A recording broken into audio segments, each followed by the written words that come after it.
Welcome back to the Balance Sheet Podcast, where we cover all things women's wrestling. I am one of your co-hosts at King Ajar. That is my X handle. My fellow co-host. Uh, at BBB, facts only. Think I still got WWE on there. It's a pain to change your X handle, you know? You guys know that. It is indeed. And we have a lot to cover in the world of women's wrestling this week. And we want to start somewhere a little bit different this week. Historically speaking, the professional wrestling industry genre has, I would say, undersold, underrepresented minority wrestlers, minority characters. I mean, if you look at historically speaking, there has only been one African American WrestleMania main event where both of the participants were African American, which is Sasha Banks, Mercedes Moné versus Bianca Belair, WrestleMania 37. And this week, we want to talk about how wonderful the representation was of the women of color in all of the wrestling companies this week. WWE, AEW, NXT, if you count that as a separate brand. And so I think it's important for us to start there, just to talk about how different the landscape of the representation of the women look. And where I'm going with this is, let's rewind it 15 years ago. So 15 years ago would be 2009. Yep. How many women of color competitors were there in North American wrestling? Awesome Kong, Gail Kim, maybe Alicia Fox then. Yeah, Alicia, Charmel was probably still around somewhere, maybe not competing, but on TV. And this week, let me just run down all of the women that got significant TV time this week on wrestling TV. So we're going to start with Monday Night Raw.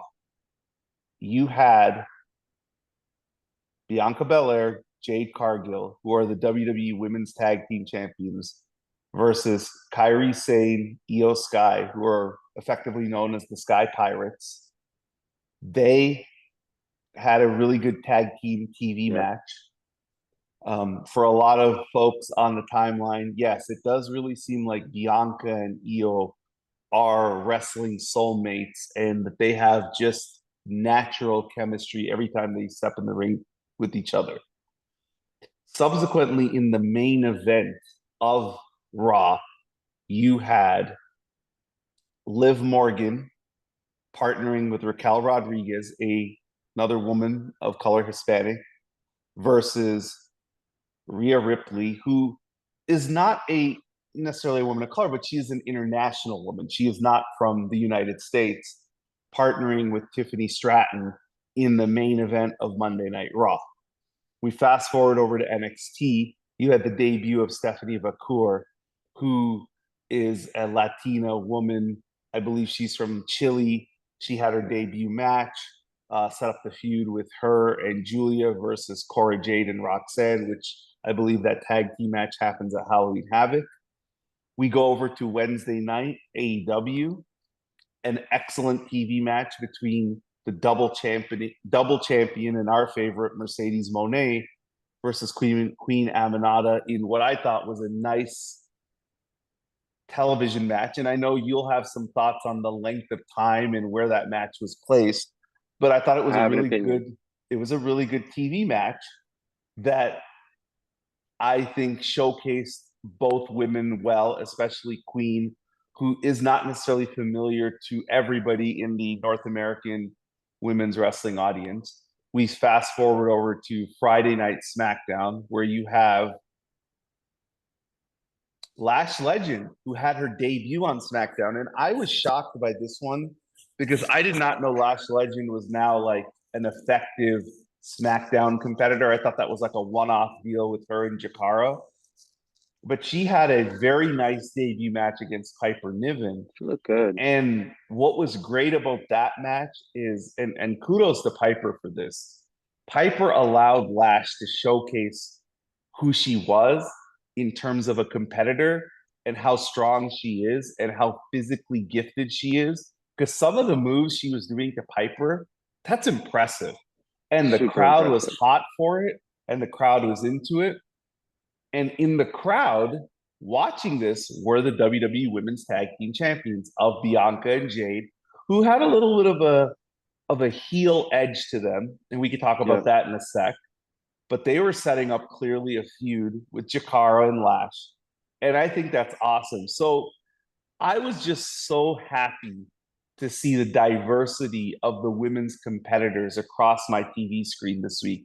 And that's where I think, wrestling and women's wrestling has really evolved to the positive, that we have so much different representation and not the women just all look the same, which is what it used to be 15, 20 years ago.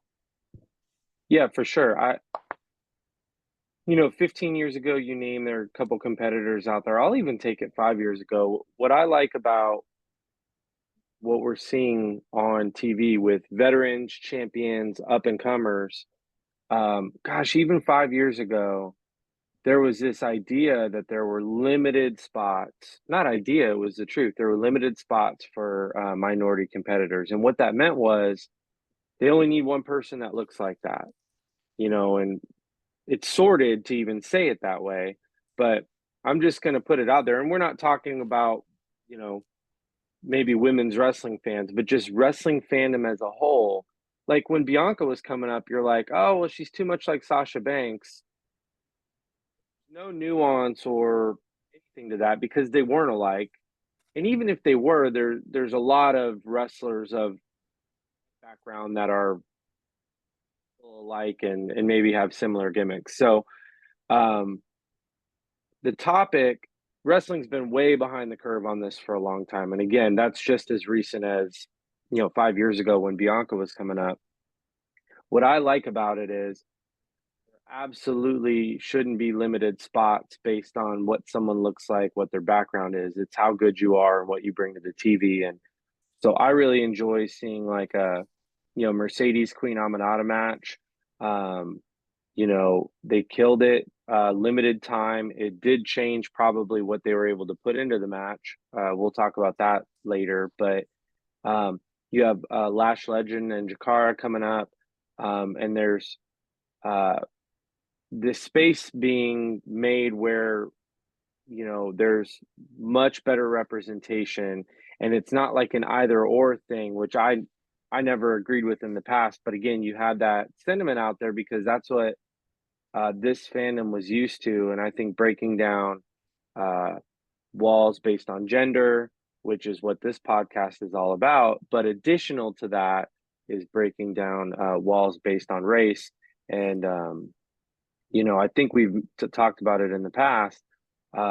You're layering in hardship when you talk about the core of the business and where it started, when it's like, okay, well, it's harder to be a woman. Um, and you said it's also harder to be a minority in wrestling over the years. So definitely appreciate the um, time and effort that's being put into these women and characters and giving them a chance to shine. The segment time, at least, I think the Lash match was a amazing showcase. I've seen her in NXT. I've seen many of her matches. Um, Not only is she improving, but to your point, Piper was like, let's show the good stuff. Let's introduce everyone to like what you're capable of. I don't know who's capable, how many women are capable of throwing Piper around like that. Even the Yeah. strongest ones, you've got to be strong. You also have to be a certain uh probably height and build to have the arm length to get her into some of those moves. I mean, anyone who was seeing her for the first time is going to walk away um, super impressed. But my last point on that is I'm not seeing conversations of like, oh, well, she's too much like anyone else, because that shouldn't be what the conversation is. And that needs to be gone, right? It's just evaluating her on her merits, and she looked damn good. Bianca is the only other woman I could think of off the top of my head that could do the stuff Lash was doing with her because she has the same base, she has the same coordination. And I mean, if you know anything about the Performance Center, Bianca has like every record for like I, weightlifting and speed and everything. So, I don't doubt that Bianca could lift Piper into. I'm sure she has, but that one arm wrap one, your arms mhm. have to be a certain length too. And Lash is much bigger than Bianca is, just build wise, tall, height. Um, I could be completely wrong. I'm just saying, it looked very, very impressive because she's taller, got her up there, and yeah, no, Bianca could probably get Piper up on her shoulder, but some of the dexterity, I guess, that went into Yeah. those moves was additionally impressive. Well, and the thing is, I don't know if I want to see Bianca attempt that move. What I liked about what Lash did is she did moves to Piper that You Bianca haven't has seen never done. And exactly. that's what it should be, right? To have her stand out. Because the easiest, laziest commentary from anybody who does what we do, which is podcasting about wrestling, is, oh, Lash is the next Bianca. Because I hate again, that. I you hate it. know, you talked about when we all saw Bianca at the what is it, the Mae Young Classic, when she had that match with Kyrie. The the person I was watching it with at the time, the first thing she said was, "Oh, is this the next? Is this the new Sasha Banks?" Right? Because Yeah, that's what the narrative was. But the reality is, you a long time ago actually predicted that when you saw Bianca, that ooh, this is who they're going to end up if Mercedes ever walked away or if things ever went in a different direction with her in WWE. This is the person they're just going to champion as their kind of women's face. And they have actually done that. I mean, they actually have done that and then even taking it to a next level because I didn't even think they would push Bianca the way they have pushed Bianca because they have no track record of doing it. right. No, that a long time ago. I think even with Mercedes around, I mean, they were pushing Bianca. At least, however many women are on the top there, Bianca was going to be up there regardless. Um, and they never really faltered in that push with her, where you didn't feel like. I mean, I can't recall her ever going long gaps not being on the show, right? So, um, steady, steady, steady, push and presence. Uh, about the she's the next this, or they already have that. I mean, how many dudes out there, if you really think about it, look like Seth Rollins? I'm talking height, build, athleticism. How many dudes out there look like Cody Rhodes? Right? And you might say to yourself, well, they don't look exactly alike. Well, neither do these other people you're comparing. Mm-hmm. So you sound like racist when you're just like, oh, she's just like that. They're completely different. Um, there's nuance to the character that they're bringing forward, and the reason we're talking about it is there needs to be space for that. And this week was a good space for that, for sure. I loved what I saw with the Lash Legend stuff. And also, you know, the other representation that I have to give specifically WWE credit for, because historically they have never been great at this, is the women's champion on SmackDown is Nia Jax. Yep. Piper Niven is very prominently featured on SmackDown. And both of those women are very, very attractive, good looking women, but, they don't have, they're not the typical body type that historic WWE pushes. But Right. I think it's very good that you have Nia, who is reigning supreme as the SmackDown champion. Bailey and Naomi are in that match with her. And then Candice, who is very petite and very small and very like more of an indie darling.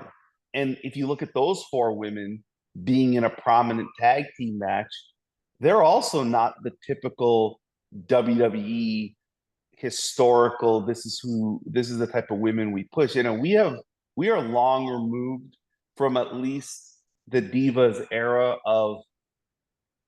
Having to look a certain way to be on TV.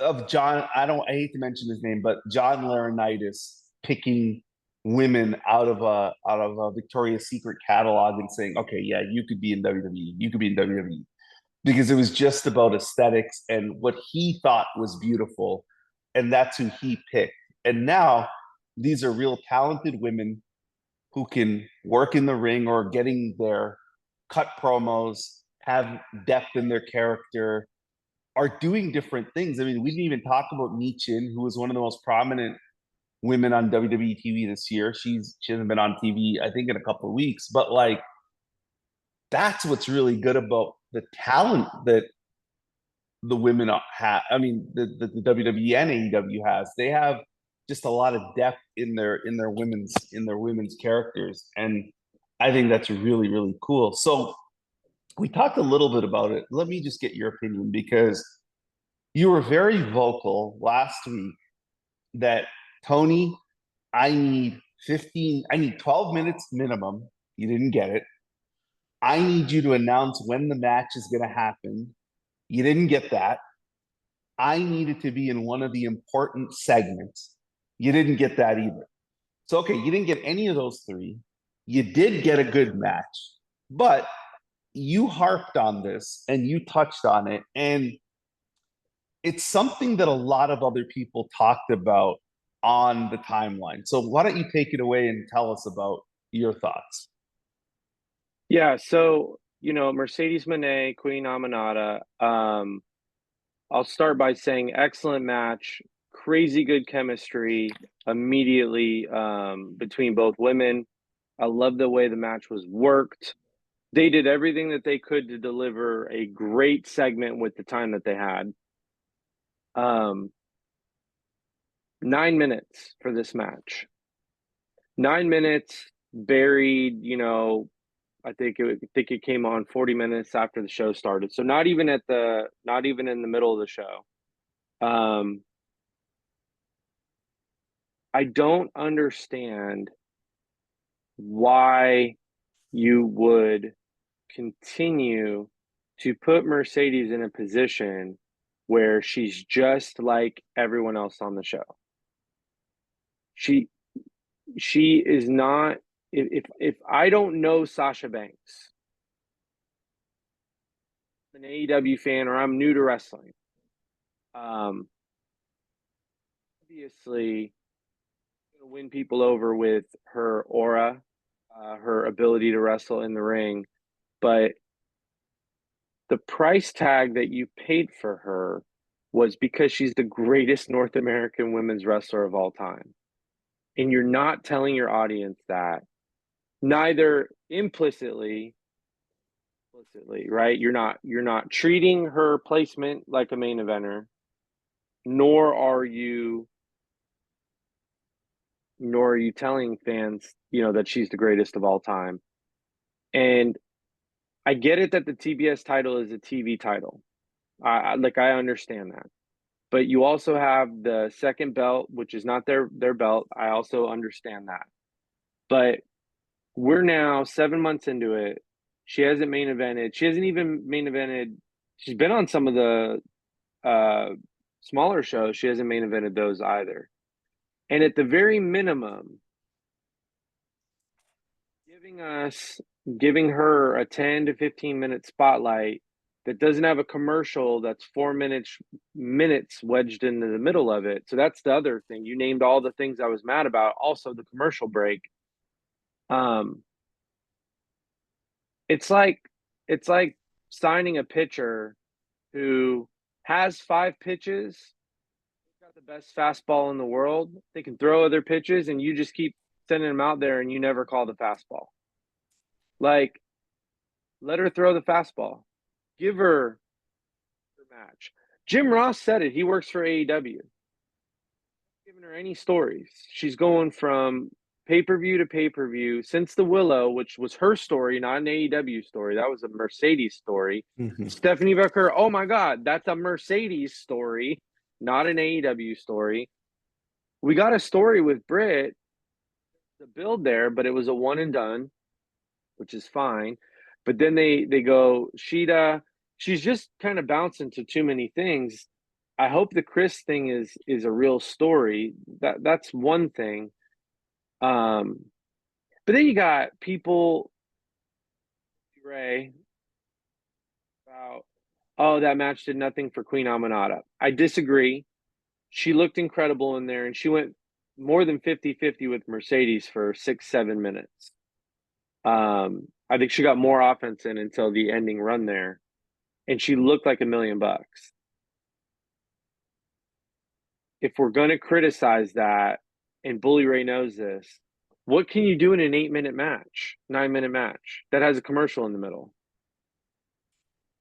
You know what's supposed to happen? Especially if, you could say, well, Aminata could have won with a roll up or whatever. If that's not the plan, and Mercedes is to win, right? What's she supposed to do in 9 minutes beyond what she did? And what she did was make her look like a star. She is a star.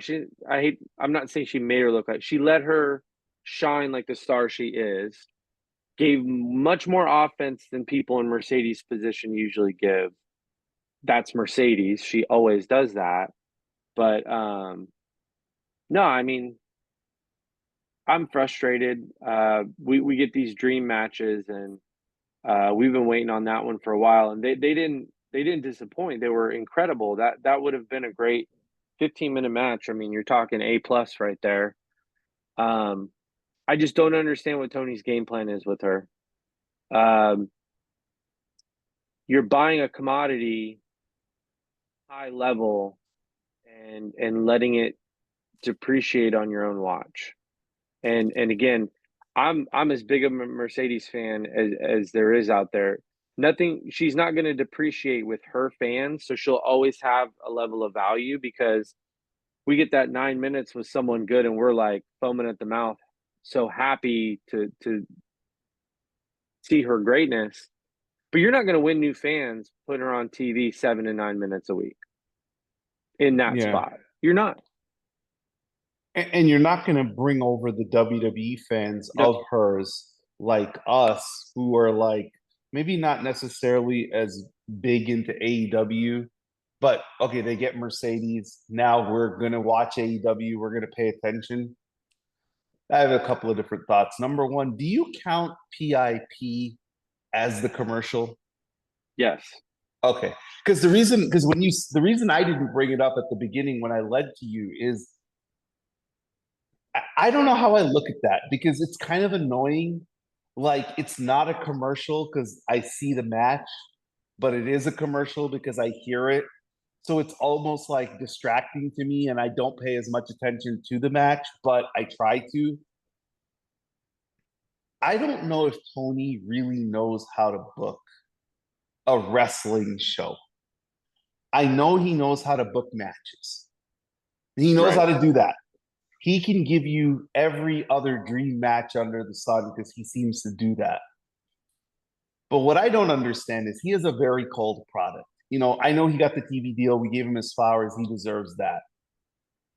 But he has a cold product. They are losing to NXT now in the ratings. Their A show is getting less viewership than NXT. Yeah. Their paid attendance is almost getting to certain 1999 WCW levels in certain markets. Nothing they seem to be doing is working. So then they're going to go to the old adage of wrestling booking, which is let's do an invasion angle. Because that's what they're doing, right? We can call Right. it whatever we want. The Moxley, Claudio, Pac, that's an invasion angle. That's NWO. That's Bloodline. That's Four Horsemen. That's the Freebirds. That is Nexus, Evolution. It's all the same thing. Will it work? I don't know. Has it worked for me? No. Because when I look at that, I'm like, oh, great. Now I go to the other wrestling promotion and they're doing bloodline bootleg in a different capacity, right? Right. Mercedes is like Mariano Rivera. And what Tony is doing is he's saying, don't throw the cutter. Throw the curveball, And throw pitch the the sixth inning, by the way. yeah, pitch the. What he needs to understand with Mercedes is her gift has always been that she can suck you in with the story she has with the other character, a Bailey, a Charlotte, a Becky, a Bianca. But then the match will be the crescendo, and you give it time, and she'll draw the rating. Charlotte, Becky, Bailey, Bianca, Nia Carmella. Jax, Carmella. She has a history of drawing a rating with the wrestler in the ring, not the promo segment, not the YouTube segment, the actual match. Every single match I just mentioned went over 10 minutes. Maybe in some cases, much longer. Go back to the Boston match against Nia Jax that drew a monster rating that a certain wrestling observer said was because people tuned in to get information on Bobby Heenan's passing, which happened a week earlier. But okay. That match, I think, got like 18 minutes and 2 segments. That's what we need to see out of Mercedes in AEW. Yeah. We need to see her have long segments in the ring in a match that has a build-up, a week build-up, a promo build-up, this is the best in-ring wrestler versus this whoever. That's when she has been able to draw real numbers. The way AEW uses her currently, to your point, she's just another competitor. She's just somebody on the roster. And at this point, Tony is causing people to say she's overpaid, to say that she's not worth the money, because he's doing it to her. Right. And that's the thing is, the only reason she doesn't look like just another wrestler is because everything she's bringing to the table is on her back at this point. How good her segment is, how good her matches in whatever period of time she has. But there's no level of writing or placement on the card that showcases her as anything different. So the fact that she's not completely lost momentum is because of her gifts and her ability. But we are advocating, one of the first people to get on here and talk about how deserving she is of her pay, put the numbers behind why she got her pay. All this advice is how Tony should be trying to get more out of this amazing woman that he added to his program that had, most importantly, a whole subset of audience he did not have before tuning in. He hasn't built her well enough. He hasn't built similar wrestling type programming around her enough. And you know what? It's his money. I'm just gonna, this might piss some people off, but he paid Moxley. Moxley doesn't consistently draw. He paid Bryan Danielson in his Swan Song run didn't get their ratings up, right? Maybe he doesn't care. The Young Bucks have done what they've done to tag team wrestling in North America. They don't draw. Okada hasn't drawn. Maybe he doesn't care. I don't know if he cares. Maybe it doesn't matter to him and he just wants to book good wrestling and he believes that it's going to come around, or that will keep them consistently where they need to be. And again, if you think I'm being a hater, we got a whole episode last week giving him his flowers for what he's built. But I would think that losing to NXT is not where he wants the product to be. And an invasion angle, I don't even know what babyface they're building the invasion angle for, based on the way that they've booked it so far. Because you have to, I mean, you're the only point of it would be to have someone become this, incredible baby face that the crowd gets behind, and they have some options there. I'm not saying they don't. I just don't know who it is yet. Um, the wrestling's been good, man. Like, Peshta, I think, has been great on TV. Mercedes and Queen were great on TV. The wrestling's always good. You're booking a show as well, and there's no flow to the show. Um, and it's very, it's just going to sound right. It's like socialism, the way he hard. He books like 1984, the book, right? Which is Right. everybody is at the same level, right? So if you try That's what to I'm saying. get a little Socialism. higher, yeah, socialism, um, yeah, like it's like he zaps you on the head if you get above it. The Moxley angle you're talking about, the invasion angle, whatever they call it. The story is Moxley is tired of AEW wrestlers being fat and happy and overpaid, and he's trying to motivate. Is that what the story is? Yeah, that's the story. I just don't like know which baby face they have positioned be the other side of the story that's going to band everyone together and overcome. I mean, not that we spend too much time on men's wrestling, but it doesn't it have to be Kenny Omega? Yeah, I guess if Kenny's coming back. I mean, it almost has to be. But the thing I don't get about this angle is the elite are executive VPs of this company. This faction is saying we're going to take down the company, and the EVPs just walk away. Like, doesn't affect us. Well, it's your company. Yeah. It does affect you. It doesn't. See, and this is where when Eric Bischoff did the NWO angle, it was NWO versus everybody. You saw the Dungeon of Doom and the Four Horsemen band together to try to fight the NWO because they're like, hey, even though we're enemies, we're still This is worse. WCW, right? Right. This is all over the place, and at least they're profiling Marina Shafir, in a prominent role, which is a positive. That's another woman getting a spotlight. But back to the point we're trying to make here. I've always thought that Tony has women on his roster and does it because he is always being told he needs to have women.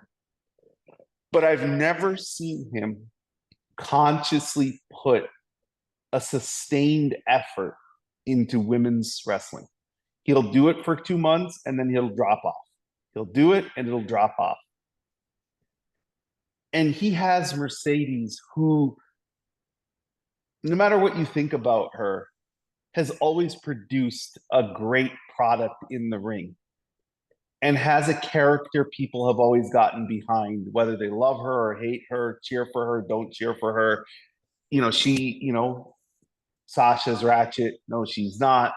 Let's go, Sasha. We want Sasha. She's always had the crowd into her.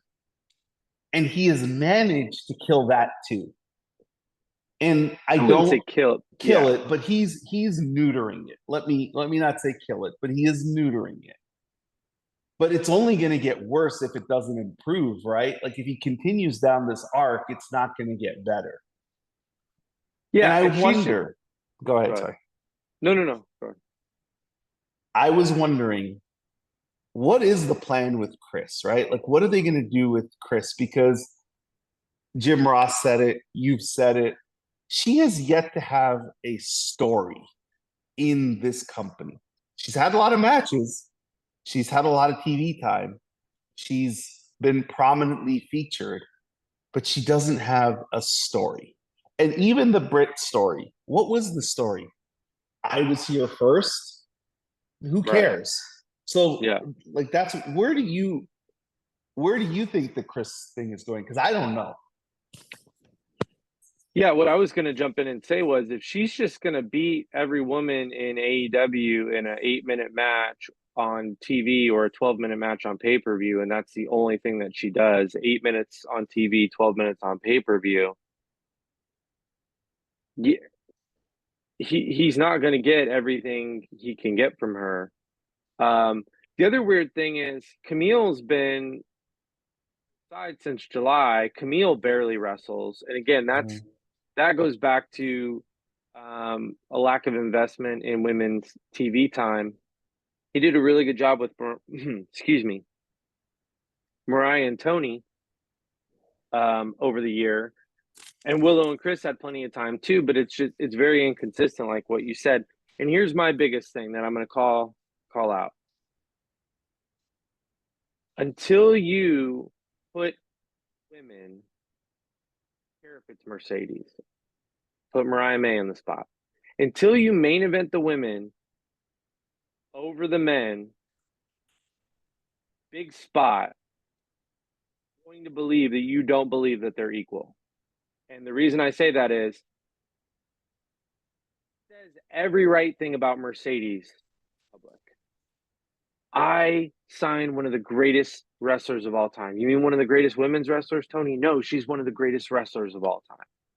Pete, women's wrestling fans hear that and they're like, cool, that's perfect. That's the way it should be. You know, say what you want about WWE. There's no one over there that's saying, we can't let Rhea be in a big spot on a show Seth's on. We can't let Rhea be in a big spot on a show Cody's on. They absolutely have had her be in big spots. The only one that for scheduled to for any of the women to main event over Roman or The Rock. But for the most part, over the last 3 years, besides WrestleMania, they've been put in some really, really good spots. Comparatively, though, issue was more on WWE, but compared to AEW, their equality is shining. Because if you would have told me when Mercedes got signed for the amount she got signed for that she wouldn't have main evented a single show by November, and she would have wrestled Britt, and she would have wrestled Sheeta, and she would have wrestled Queen, and she would have rematched Willow, and she would have wrestled Stephanie Vacour, and she would have wrestled, some really cool matches. The only main event she was in was women main evented Big Business, and she came out at the end of it, and that was a show that was built for her. But she hasn't had a main event slot since then. So There was a 4-way women's match or a triple threat with Willow in it that main evented somewhere in like April or May before Mercedes was wrestling. And I think that was the last one on Dynamite, right? I think we're spoiled by WWE, quite honestly. A lot of people complain about WWE and how they book the women, but women still main event regularly. Women still open the show regularly. Women still always have pay-per-view or PLE representation in a prominent match that gets prominent time. And I think that we have been so spoiled, and I don't want to say spoiled because I think they've done the right thing. But like, I don't even realize anymore when a woman main events a WWE show because it's normal. It Right. doesn't, it's not like a big deal to me now. It's like, oh, It's not Rhea, like, oh, they're letting them main oh my event. goodness, Rhea and Liv main evented Monday night. So, like, they've main evented 10 Monday nights. Rhea opens the show where she walks off the elevator. One of the episodes we did was about that show. She looked like the biggest star in the company. We didn't think anything of it because that's how they present their women. They have Mercedes. He says all the right things about her. I believe he believes those things about her. Yeah. But then when he puts pencil to paper or pen to paper, it doesn't come across that way. He doesn't book the women as equal to the men on his television program. He might pay Mercedes equal to the men, but he does not promote her to like that. Like he doesn't make me feel like she's as big as John Moxley or Right. she's as big as Bryan Danielson. And until he's willing to do that for not only her, but the women in general, I don't know if we're going to go anywhere with AEW and the women. I think they're just going to be in this holding pattern of they'll have good matches. They might strike gold with a feud like Tony and Mariah, but like this is who they are. It's like it's like the mid card of AEW. And that's what the women are treated like in AEW, the mid card. Yep. Now, last thing I'll say on it, Mercedes very specifically, loudly, proudly said how happy she is in AEW. Loves the way that they're treating her. Enjoyed I think you could tell she enjoyed the Queen Aminata match. So maybe she's just more patient than all of us, but and has belief, right? I think she's got a great partnership with Tony, and so um, you know we hear that Tony's very, very good at long-term booking, and his men's championships have shown. Um, Supposedly, he always knows who the next men's champion is when a champion gets crowned, who he expects them to lose to.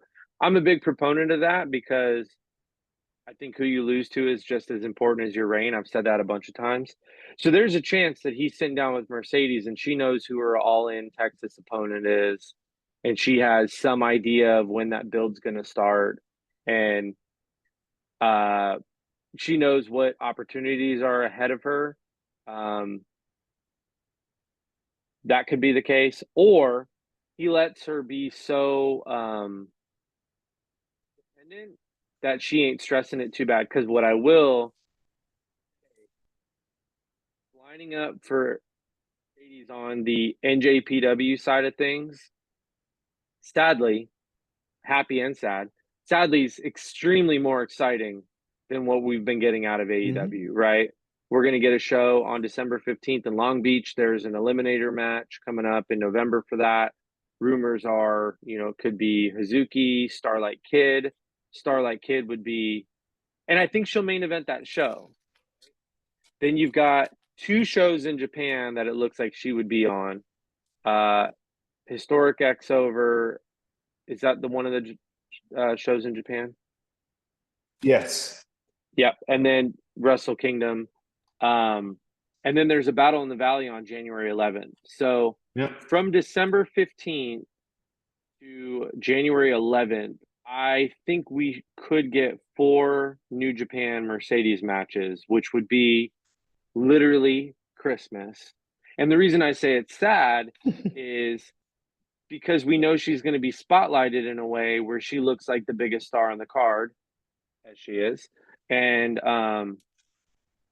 that's what we just wish AEW would do some of the time. She don't have to main event every show she's on, but they haven't told their audience once that she's a main eventer. That's what I have a problem with. Yeah, a person who actually main evented WrestleMania cannot Right. main event Rampage or can't main event Dynamite. That's what I'm saying. Have fun with it. Give her a 9-minute match versus the Queen match could have been on Collision, and you could have talked about it for a week and said it's going to main event Collision. Now, expect a 700,000 rating because you got like Alabama, Tennessee on, and Georgia, Texas on, and all that, and it's Saturday. But what do they normally get? 350. Yeah, sometimes 300. Yeah. Put Queen Aminata and Mercedes in the main event on Collision. You break 400 easy and have a chance at 450. My opinion. If you call it the main event all week, market it and announce it and market it, you could do 450 for sure. I mean, her and Io on NXT beat AEW, right? Like Right. with the promotion. So I'm going to throw you a curveball. All right. Should that be her character? Should Mercedes's character evolve into this? She picks up a microphone, just random episode of Dynamite. She comes out. She says, "You know what? I've been in this company for 8 months. I was a WrestleMania main eventer. I main evented more Monday nights and Friday nights than any other woman ever. And I come to this company, which is the minor leagues for the money, and I haven't main evented once. That's the problem with this place. That's why we're seen as the minor leagues. Like, should that Why be it's her character? that's why it's always going to be small money, something like that. Yeah, like should that just be her character? Like, just lean into this because what she does need, and people can deny this, is something to sink her teeth into. I don't think she needs a character overhaul. I don't think she needs to show up in a white t-shirt and join Moxley's group next week, and that's gonna change everything. No, I think that would be worse for her. But she does need to have something that's a long arching storyline other than I'm just going to fight this person because this person bumped into me backstage and I'm trying to find my dressing room. Because what matches other than the Brit match has been a story? And even the Brit story, I don't know what that story was. So No, the maybe only yeah. yeah. The only good story was the Willow story, and that was prepackaged. But again, to your point, that was her story. Yeah, That that's was what I not mean. that's not an It AEW came in. story, and it's a story they got gift wrapped to them. The you know, her character, the way her character was acting during the Queen Aminata interaction in the back was a lot of people said it reminded them of, the golden role models. Peak crackhead era is what they would call it on Twitter. Um, and like that's some of the character work that people love from her, but they have some stuff to iron out. You know, when she got Camille, I thought she was going to go full dastardly heel, and Camille was going to be beating the crap out of people in the back. I don't know that Camille's even beat up anyone for Mercedes in 2 months. Um, you know, at best, she's security ringside, almost like Mercedes is like, I don't need your help. I just don't want other people in my business. But that's a major inference that I'm having to make as a fan, because otherwise, why is she out there? She tried to cheat 2 seconds into the Queen match, but not again the rest of the match, unless it happened on picture in picture. So it's like there's just this weird. I love the two of them together, by the way. I think Mm-hmm. that their vibe together is great, but they haven't done a good job of explaining what it is that Camille does. And Camille doesn't wrestle very often. She hasn't wrestled anyone who's going to push back until I guess she's wrestling Chris week on Collision. I think so. Or Yeah. no, it's on the Friday show. The Rampage. No, they have a special Friday Dynamite. I think it's on the 30th. Oh, okay. If I I saw that know. right. I know what you're. So this is the point that Bully Ray actually made that is valid. This is the point he made that is correct, which is you have a heater who doesn't actually do any heating. Right. Mercedes wins every match clean. What is the heater out there for? Because yeah. So, and they're not giving her enough microphone time. The only way it works is if Mercedes says, "Why is Camille here?" I'll tell you why Camille's here. I'm the greatest women's wrestler in the world, but I got a lot of people in my business, and I don't like that. I want to be in the ring and I want to beat that person up, and she's going to make sure that I get a chance to do that. Like, that's at least somewhat, and that's like they're assuming we know that is basically what it's turned into. Like, she doesn't need her help in the ring, but she's the richest and got the most titles, and she needs someone watching her back. Like, but again, it's just very, very thin. Okay. Um, I did want to say on AEW, last night, Mariah lost a contender match to Anna Jay. What are your thoughts? These contender matches where the champion is the gatekeeper. I just don't believe in that as a device. It seems like AEW uses it a lot. I don't mind Mariah losing to Anna. It's very hokey to me to be like, hey, you get to fight the champion, but it's not a real championship match. And then if you win, you get a real championship match, which you're ultimately going to lose. It's not my favorite. So you have said historically you are a WWE fan, not necessarily an NWA, WCW fan. Like you grew up watching WWE, but not NWA or WCW, correct? WCW, I absolutely watched, right? Oh, okay, Sting, Rey okay, Mysterio, Eddie Guerrero, okay. like that. When everyone was watching WCW, I was too, but I wasn't. All I cared about from WCW pre NWO was I was a Sting guy. Him and his Okay. his his Vader feud was my stuff.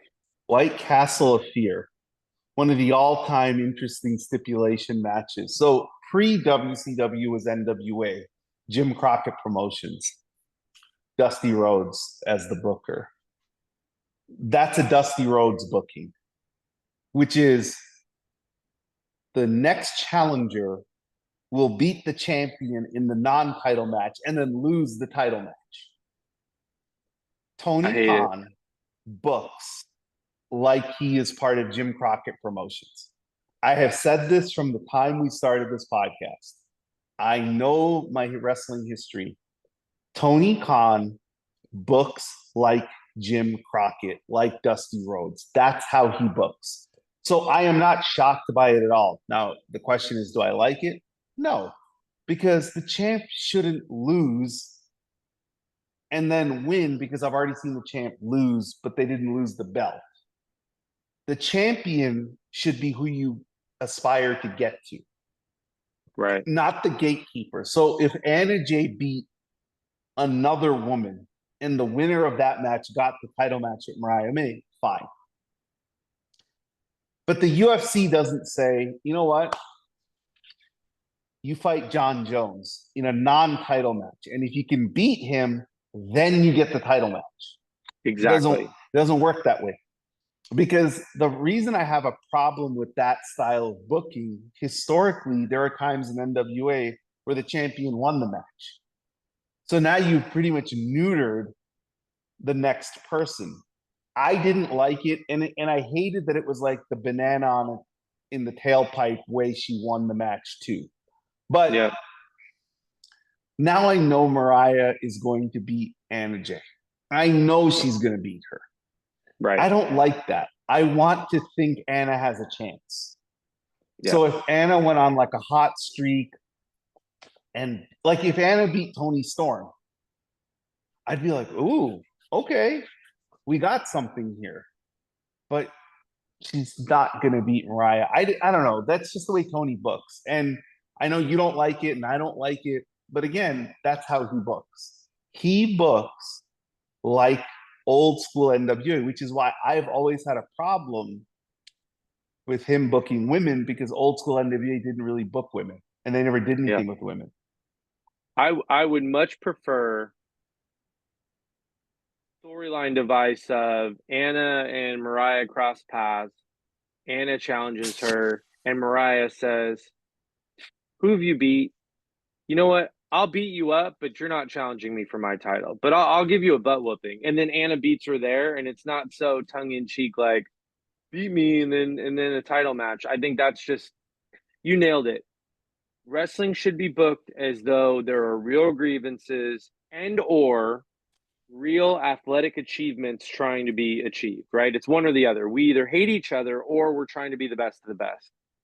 In no other fighting sport is there a eliminator match with the champion involved. Boxing absolutely has eliminator matches, but the champ is sitting ringside, not in the ring getting beat to then have a title a match.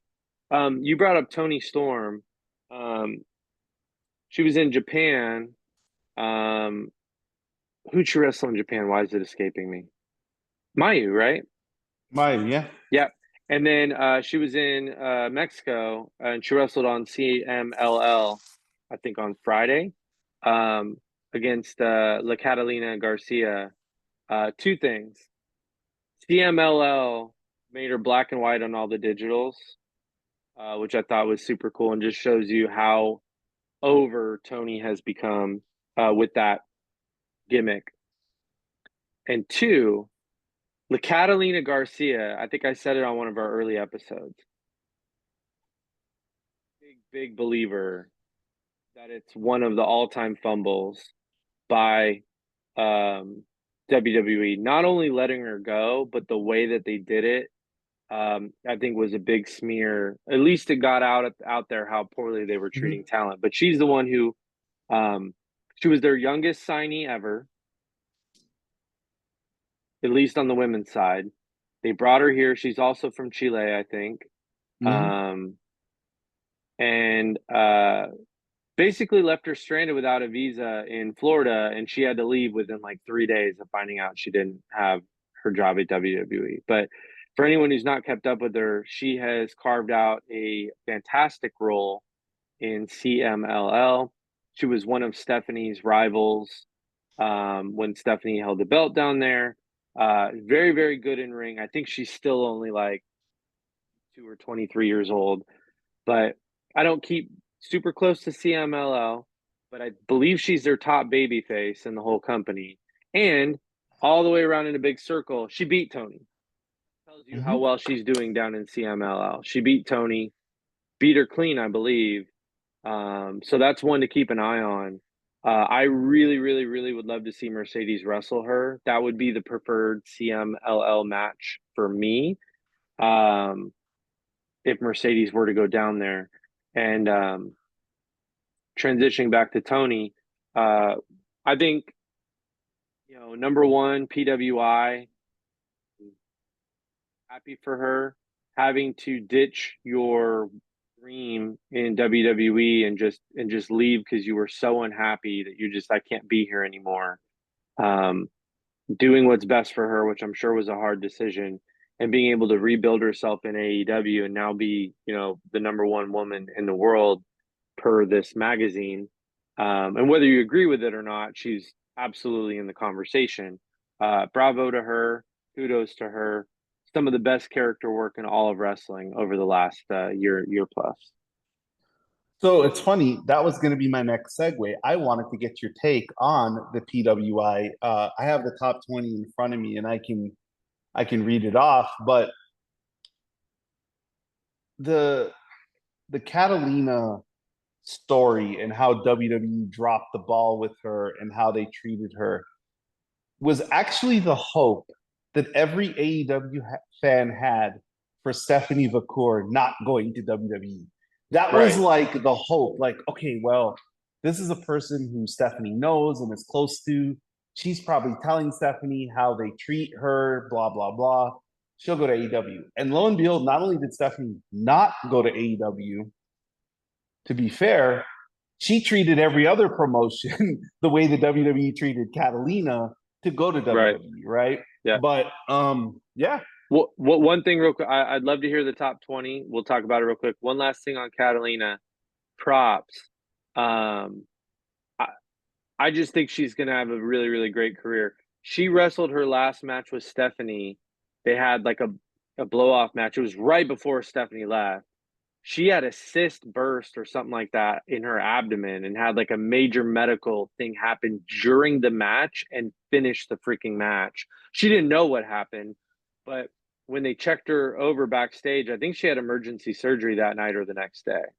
So tough, tough, tough woman because whatever, and I don't want to misquote exactly what happened, but um, she had emergency surgery and she was in severe pain through that whole match and got through it. And um, I think she's one to watch, man. I No, think she's a star. that's the Mercedes match for CMLL for me. So I'm going to read the top 20. Mercedes Monet did not make the list at all of the top 250 because she did not qualify. She was one match short to make the qualifications, and she herself pointed this out in the newsletter. You either have to have 10 matches or a match during 6 different months. So Yeah. that's how Jake Paul qualified on the men's side. But she had 9 matches and she wrestled in 5 different months. So did not qualify. So number 20, Lyra Valkyria. Number 19, Miyu Yamashita. Number Great match 18, last night. yeah. Number 18, Mayu Watanabe. Number 17, free agent extraordinaire Becky Lynch. Number 16, Amina Sharakawa. Number 15, Masha Slamovich. Number 14, Mayu Iotani. Number 13, Io Sky. Number 12, Liv Morgan. Number 11, I have a big problem with this one, Roxanne Perez. Number 10, Athena. Number 9, Mariah May. Number 8, Willow Nightingale. Number 7, Bailey. Number 6, Saray. Number 5, Stephanie Vacour. Number 4, Matika. Number 3, Rhea Ripley. Number 2, Jordan Grace.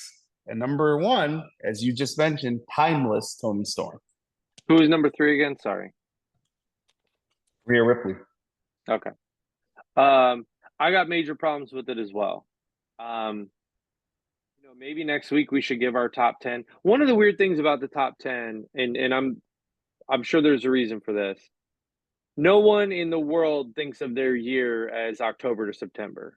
So some of the time when I'm ranking, I have to think back, did that match fall within the period of time that they're looking at? It's a very weird period of time to look at. Because part of me wants to be like Mayu Iwatani, and I'm like, well, actually, her beating Mercedes happened during the last cycle. It was a while ago now, but I know she's been lately ramping up what she's been doing. But the big one for me is Roxanne. You would have just, before this list came out, said, "Hey Billy, who are your top 5 over the last year?" I absolutely would have Rhea in the top 5. I'd absolutely have Toni in the top 5. I'd absolutely have Athena in the top 5, and I'd absolutely have Roxanne in the top 5. So before I even get into what order that's in, being 10 and Roxanne being 11, I just don't see it. It's almost like I love Stephanie. They overrank Stephanie almost as like a nod. If you read it too, they give a big nod to Mercedes. I love what Stephanie's done. I know she won the strong belt. She had the CML title and all that. She beat Julia. She had some really, really big wins. But I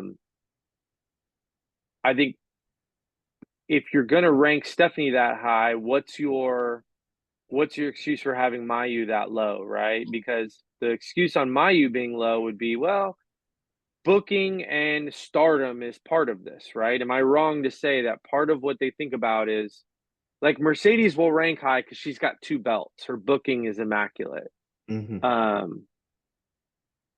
just don't know how Roxanne doing what she's done on NXT isn't top 10, top 5. I just don't. And I don't want to disparage who should be lower or whatever, but y'all, Roxanne is having one of the greatest NXT runs of all time. So I have a big problem with it too. I know you do. Go ahead. Yeah, I mean, I just think Roxanne, has to be higher. I don't care what the ranking metric system is. I just don't see how you can make a list of September to October, October to September, and Roxanne Perez is not in your top 5. I mean, there's nothing that she has done that is not top 5 worthy. Rhea Ripley was out for a long time. Right. She was number 3.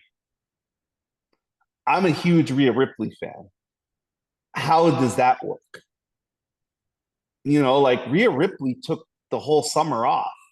Yeah, I think they look at record. So one, I don't think so Rhea would have lost. Did Bad Blood happen before September 30th? No, Bad Blood is October. Rhea lost one time during the 12-month period. So that's one thing that helps her. She lost one match in total. SummerSlam to Liv, yeah. Correct. She had a big WrestleMania match. She beat Becky. She beat Becky. Yeah, they look at those tentpole type moments. Like the way I understand it, if Mercedes would have qualified, she would have been number 4 or number 5. If you look at the way that they do it, she would have, even without a lot of velocity, a lot of quantity, the quality was high enough. But Bailey's kind of low at number 7 if you look at it, because she won the freaking Royal Rumble. That's pretty big. She won the best women's match at WrestleMania, but then she lost probably well more than the other women. So that's, I don't know how they do it. I don't know how they weigh those things, but Roxanne couldn't have lost more than a handful of matches. They don't have her in tag matches. She's not doing the taking the pin in a tag match as champion and then winning the match. Her record's probably pretty clean over the last year. So, and then Athena hasn't So lost a single match. yeah, there's another person that is a glaring omission. Nia Jax. Where's she at? She wasn't on there. She isn't in the top 20. I think she's like somewhere in the 20s. But my point is, she won Queen of the Ring. She beat Bailey. She beat Bianca. She beat Jade. She main evented with Rhea. Yep. Um, I mean, she beat Bianca Belair, Becky Lynch, Jade Cargill, Bailey, won Queen of the Ring, beat Laya Valkyrie, who is in the top 20. Yeah, I don't And know how. isn't Yeah, I hate to say who. Oh, that person shouldn't be there, but yeah, it's pretty crazy that Naya has um, all that going for her this year and is not in there. That's a miss. yeah, Almost like we should do our own top 10. we should. And spoiler alert or disclaimer, I get it, PWI. It's hard. Sure, when we do our top 10, we're going to feel bad about where we put some people, but I would strive to feel bad. I wish I could have that person one spot higher, 2 spots higher. Not Nia Jax didn't make the top 20, not Roxanne didn't make the top 10 even, right? Yeah, Julia. Julia wasn't there. I'm trying to find the whole list. Because it's like being number 5 would be because she beat Julia and had a great match with Mercedes. But then that would say, well, Julia's great too. She's, I think she had the strong belt for a long period of time during the.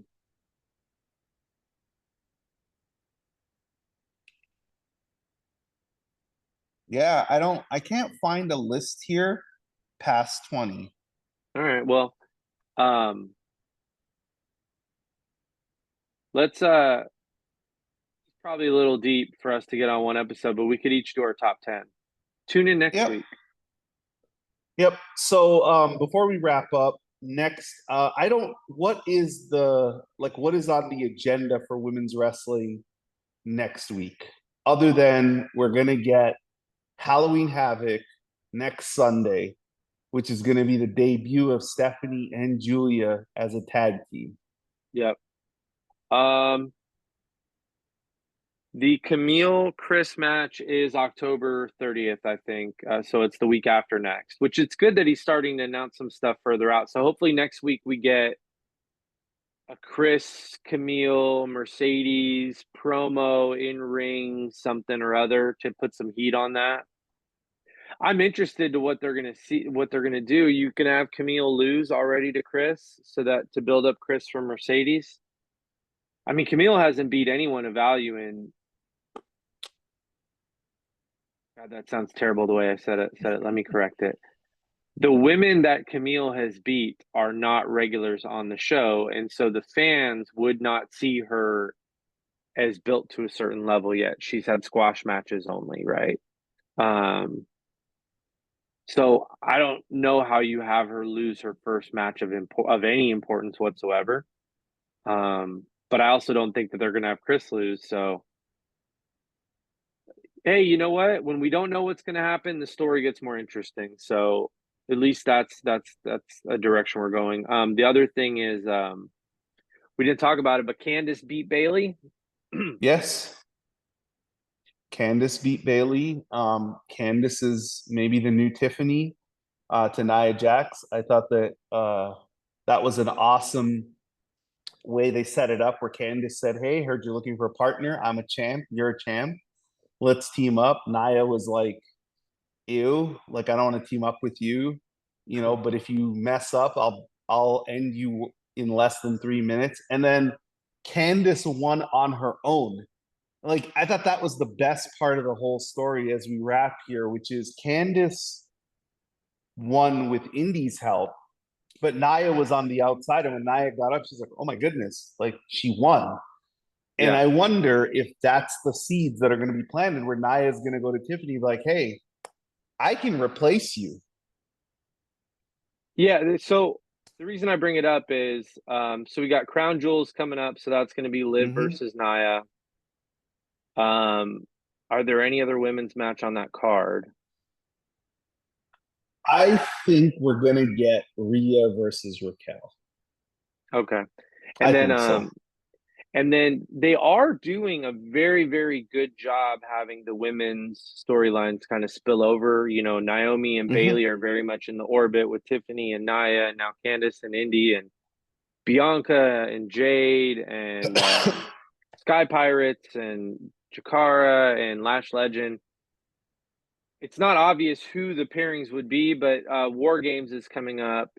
Obviously, the War Games match will be Bloodline, Mm-hmm. but you could have some multi women's match fun there. I'm gonna sound real stupid, and I know we got to get off the air here, but like Survivor Series, is that like completely gone right now? Mm-hmm. I used to love Survivor Series I did when too. the elimination matches were done right.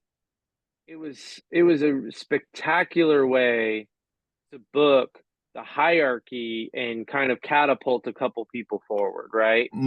My favorite Survivor series of all time, 1990, which Oh, was so they good. had the match, the grand finale match of survivors, where the good guys who survived faced the bad guys who survived, and you got the Hulk Hogan Ultimate Warrior Dream Team with Tito Santana versus the heels. And what was great about that is you saw the pecking order of the number one babyface. At the time, it was Warrior. Number two was Hogan. Number three was Tito Santana. Yeah, And, Macho Man was quote unquote a heel then. And he was about to turn again, when he fought Warrior the next WrestleMania. But like, I remember the heel group that won. I think they swept. It was Power and Glory, um, the Warlord, and I think Rick Martel, and they beat Jake's team 4-0. And Ted DiBiase was the other heel that won his match, and he was paying everybody for eliminations. And they told this really cool story to lead up to the main event, and it was just a cool event. Like it just made sense. It's like, oh my goodness, Hogan and Warrior are teaming up. Like that's a big deal. Like they're a tag team. yeah. I'll bring it closer. Absolutely believe that part of the seeds of how great of a rocket launch basically Rhea's career has had on the main roster is how well that one NXT Survivor Series was done.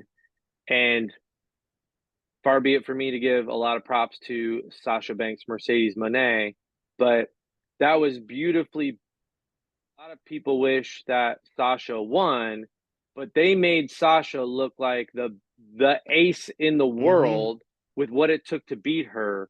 But there was still an extreme amount of juice in Rhea winning, so they didn't demean Rhea's win at all, overcoming Sasha. But Sasha was as protected as you could protect a wrestler, and coming out of that, Sasha was hotter than ever, and Rhea, has Mm-hmm. always been seen as a main player from that day forward to the main roster, because she was coming out of NXT. So You could do a lot. That's the best women's Survivor Series ever by a long shot, in my Oh opinion. yeah, not even close. But when you put some story effort into it, and when you figure out who you want where, um, the other one that they did a good job with, it's not as good, but that's really how they cemented that Asuka wasn't to be messed with. Hmm. Was having her knock heads off at her first Survivor Series, right? The last thing about the Survivor Series you're talking about, Io, Candice had to help Rhea beat Sasha. Sasha Right. actually tapped Bianca out as one of her eliminations, Yep. which people forget. You Yep. know, as one of her eliminations was Bianca there. And it's funny how, you know, you looked at that match and you thought, okay, if there was a women's main event that was going to happen at WrestleMania, it would be Sasha Banks versus Rhea Ripley. But it actually was Sasha Banks versus Bianca Belair. Yep. And I thought that was the, I thought, in my humble opinion, I think the 2020, um, the 2019 when Sasha came back with the blue hair to the 2 weeks before SummerSlam, which we don't know what the hell happened. Sasha Banks was the best presented she's ever been on TV ever. To Yep. me, I Yeah. don't have one problem with how her character was booked from 2019 to 2021 SummerSlam. I agree. I think she was great. All right, so that's it for this week. We will see you all back next week, and hope you guys enjoy some football today. Yep. See you guys next week.